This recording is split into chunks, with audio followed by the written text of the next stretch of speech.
Delhi NCR transport एकता मंच के महासचिव जो है श्याम सुंदर जी आज हमारे साथ में हैं। हम इनसे आज बात करेंगे जो पेट्रोल और डीजल की जो कीमतें बढ़ रही है देश के अंदर, उस मुद्दे के ऊपर।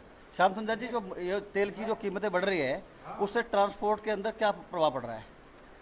तेल की कीमतें इतनी बढ़ी हुई हैं इस वक्त, ट्रांसपोर्ट इंडस्ट्री ख़त्म होने की कगार की तरफ है। उदाहरण के तौर पे मैं आपको बता देता हूँ, दिल्ली से अगर बॉम्बे का भाड़ा 50,000 रुपये है तो खर्चा 56,000 रुपये आ रहा है। यानी कि गाड़ी चला के भी घर से 6,000 रुपये देने पड़ते हैं। बचत की बात तो बहुत दूर की बात है। और इसी के चलते अभी पिछले 1.5 साल से देश में कोरोना महामारी के चलते सभी के कारोबार अस्त हुए हैं और हम ट्रांसपोर्टर भाइयों ने पूरे देश को संकट की घड़ी में कंधे से कंधा मिलाकर सरकार के साथ खड़े रहे। लेकिन इतनी निकम्मी सरकार है सेंटर की, उसने ट्रांसपोर्ट सेक्टर के लिए कभी भी कोई राहत पैकेज या किसी तरह की राहत देने के बारे में नहीं सोचा। अगर काश हम भी कोरोना वायरस की बीमारी को मानते और अगर हम घरों से बाहर निकल के अपने ड्राइवरों को नहीं निकालते और काम नहीं करते तो देश में बहुत बड़ी महामारी फैलती। क्योंकि जब हमारे द्वारा सामान का आदान प्रदान इधर से उधर नहीं हुआ होता, दवाइयाँ इधर से उधर नहीं आई होती, तो आप समझ सकते हो कि देश में कैसी हाहाकार मचता, किस तरह की महामारी फैल सकती थी। ये कोरोना से भी भयंकर फैल सकती थी।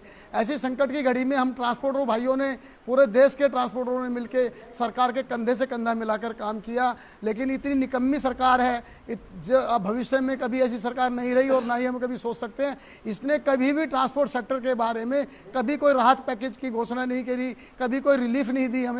और अब दिन पर दिन जब से थोड़ा सा अनलॉक खुलने लगा है तो सरकार की नीतियों के चलते ट्रांसपोर्टर और लुटता जा रहा है। यानी कि जैसे अभी सभी सेक्टरों में इन्होंने राहत दी है। आरबीआई से हमें कोई राहत नहीं मिली, किस्तें गाड़ी खड़ी रही हैं सर 1.5 साल से, किस्तें नहीं चुका पा रहे हैं, बैंक के गाड़ी पकड़ रहे हैं। वो सभी कानून धरे के धरे रह जाते हैं और वो अपने दादागिरी दिखा के, गुंडई दिखा के गाड़ी पकड़ लेते हैं। हम इतनी इस महामारी के दौरान जितने महामारी से ग्रस्त नहीं थे, इस वर्तमान सरकार से हैं। कई मीडिया संस्थानों से खबरें आ रही है कि कुछ लोग अपने जो ट्रांसपोर्ट से जुड़े हुए जो लोग थे, जो व्यवसायी थे, वो अपनी गाड़ियों को बेच रहे हैं। इसमें कितनी सच्चाई है? ये पूरी 100% सच्चाई है। अभी हमने 28 जून को काला दिवस, ब्लैक डे के तौर पे पूरे हिंदुस्तान में मनाया था, सरकार को सांकेतिक रूप से कि भाई अगर सरकार अभी भी हमारे प्रति अगर नहीं जागरूक हुई और उन्होंने हमारी तरफ ध्यान नहीं दिया तो वो दिन अब दूर नहीं है। कोरोना बीमारी से भी महामारी ज़्यादा भयानक हम रूप देने वाले, क्योंकि जब हम अपना पहिया ही नहीं चलाएंगे, हम अपना पहिया चलाने में असमर्थ हैं।